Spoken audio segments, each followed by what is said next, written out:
ସତ କହୁଛେ, ନିରାଟ ସତ କଥା। ଦୁନିଆରେ କାହାକୁ କିଛି ମାଗିବା ଆଗରୁ ନିଜେ ଜାଣିନେବା ଦରକାର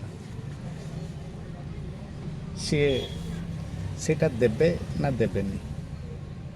କିନ୍ତୁ ଯାହା ସହିତ ସମ୍ପର୍କ ବହୁତ ନିବିଡ଼ତାର ସହିତ ଯୋଡ଼ି ହୋଇଥାଏ ଆଉ ଯେଉଁଠି ବିଶ୍ୱାସଟା ବଢ଼ିଥାଏ, ମନେ ରଖନ୍ତୁ ସମ୍ପର୍କର ନିବିଡ଼ତା ଯେଉଁଠି ବିଶ୍ୱାସ ଦୃଢ଼ ଥାଏ, ଆପଣ ଯାହା ମାଗିବେ ନିଶ୍ଚିତ ସିଏ ସମର୍ପଣ ଭାବରେ ହୃଦୟର ସହିତ ସେ ଦେଇଦେବ।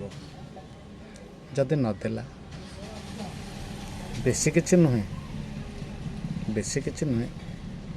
ଏତିକି, ମାନେ ଛୋଟିଆ ଜିନିଷ। ଏଇ ଯେଉଁ ଆଙ୍ଗୁଠିର 4ଟି ପଗ 3ଟି ପଗ ଅଛି, ଆମେ ତାକୁ 4 ପଗ ବୋଲି କହେ। ମୁଁ ଏତିକି ମାଗିଛି, ବିଶ୍ୱାସ ଅଛି ମୋତେ ଦେବ ବୋଲି, କାରଣ ତା ସହିତ ମୋର ଆନ୍ତରିକତା ବହୁତ ନିବିଡ଼, ହୃଦୟ ସହିତ ବହୁତ ଭଲ ପାଏ। ଯଦି ଦିନେ ଅଧେ